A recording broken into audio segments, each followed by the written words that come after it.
50 years ago, you could have lived most of your life surrounded by people who looked like you, believed what you believed, and saw the world much like you did. Today, the world is smaller, and it is increasingly global. With an estimated 9 billion inhabitants by the year 2050, we need lifelong learners who can live and work in our multicultural world. 90% of leading business executives identify cross-cultural leadership as a top management challenge. One-dimensional leadership skills and technical expertise are not enough.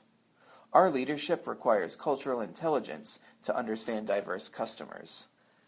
Take, for example, the European baby food company that decided to expand into Africa.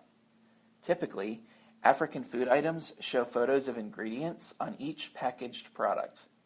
That in mind, you can understand the horror of African consumers to see a jar of mashed vegetables with a smiling baby on the label.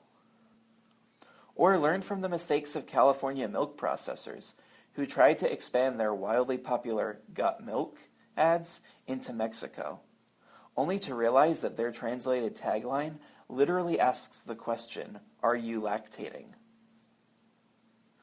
Cultural intelligence also enables us to adapt our style so as to lead diverse teams. Imagine a manager giving an employee the direction to do whatever you want. In some cultures who aren't accustomed to such nuance, that direction could result in quite the disaster. Cultural intelligence also enables us to demonstrate unconditional respect towards others, all of which has the potential to make you a leadership superhero. Still at this point, you may be asking yourself, what exactly is cultural intelligence? CQ, as it is commonly known, is the ability to function effectively in a variety of cross-cultural situations. With this in mind, let's not lose track of the information that we've already received. Cultures vary across the globe, across the country, across communities, across college campuses, across generations, and across organizations. CQ helps you navigate the waters of each of these contexts.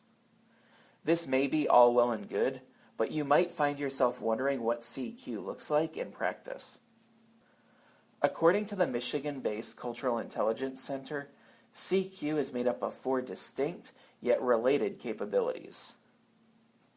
The first, CQ Drive, is your interest, drive, and confidence to adapt in multicultural situations. Essentially, it's your motivation or desire to put yourself in such situations.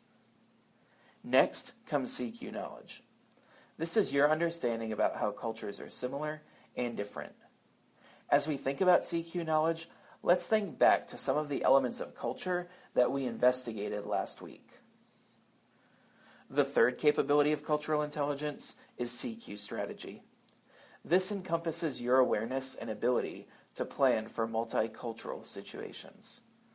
Thinking of our upcoming travels, how might you act differently while in our ILSSO host country? Fourth and finally, we have CQ Action, which is your ability to adapt when relating and working interculturally. If strategy is planning for an interaction, then CQ Action is executing the plan and adjusting when necessary. As a leader, it would be helpful to know how you perform in each of these areas. We'll help you measure your cultural intelligence by first completing a self-rated assessment. This assessment involves a 54-question inventory that calculates resulting scores. The result is an 18-page report of your cultural intelligence, which you'll receive at ILSSO orientation. CQ differs from IQ in that your intelligence has the ability to improve over time.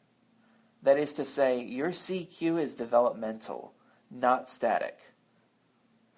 As part of the ILSSO program, we'll work together to grow your CQ.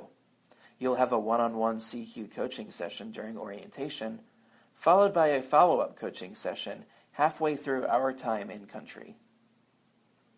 6 weeks following our return to the U.S., you'll have a second opportunity to complete the CQ self-assessment, allowing us to track the change in your CQ scores as a result of ILSSO.